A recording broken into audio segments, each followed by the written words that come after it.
Do you love your job? Because it's important.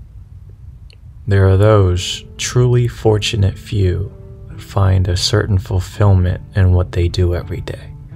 Whether that feeling comes from a sense of accomplishment or from a satisfaction of knowing that what you're doing is truly helping people or advancing your own skill set in one form or another, those are the lucky few that can truly say that they love what they do.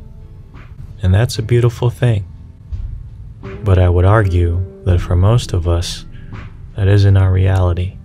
There is a mundaneness to waking up every day and working towards someone else's dreams.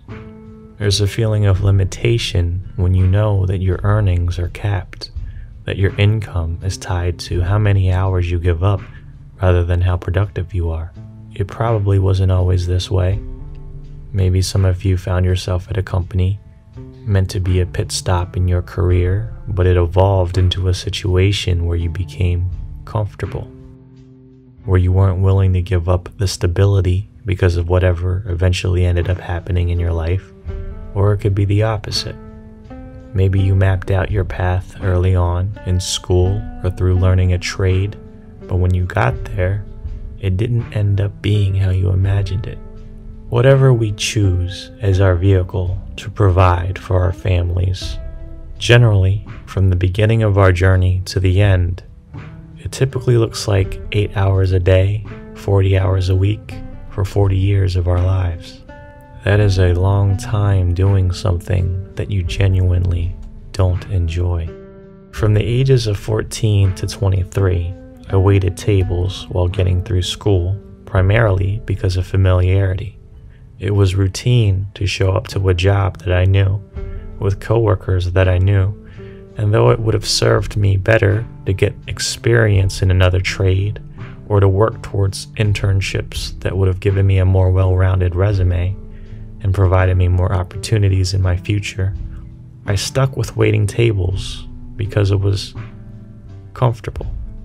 Up until that point in my life, I had bought into the idea that just enough was okay.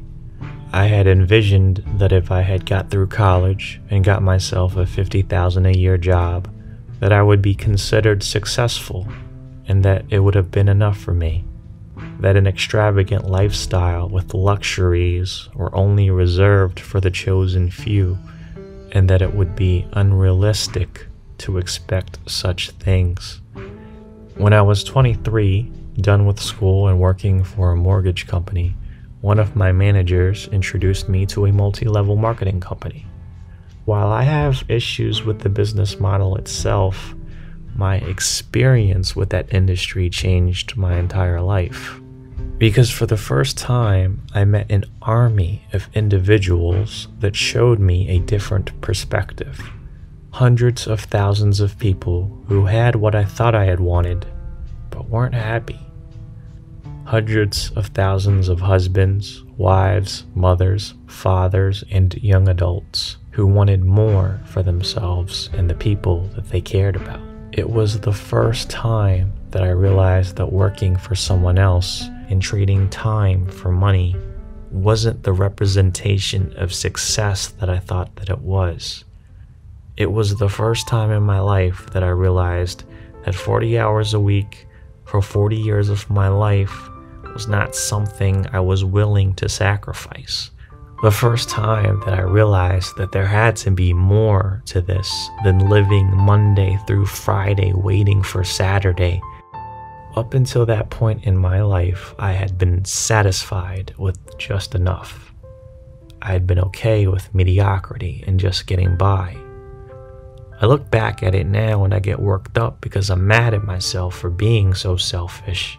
To think that I believed that I was okay with things continuing the way that they were. To think that at the time I didn't dream further to create more possibilities for my family, more opportunities for the ones that I loved. I'll never forgive myself for not working at changing my perspective sooner. If you love what you do, be proud of that.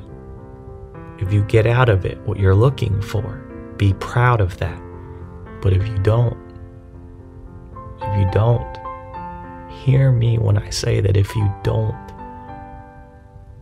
never stop working towards a reality where you do.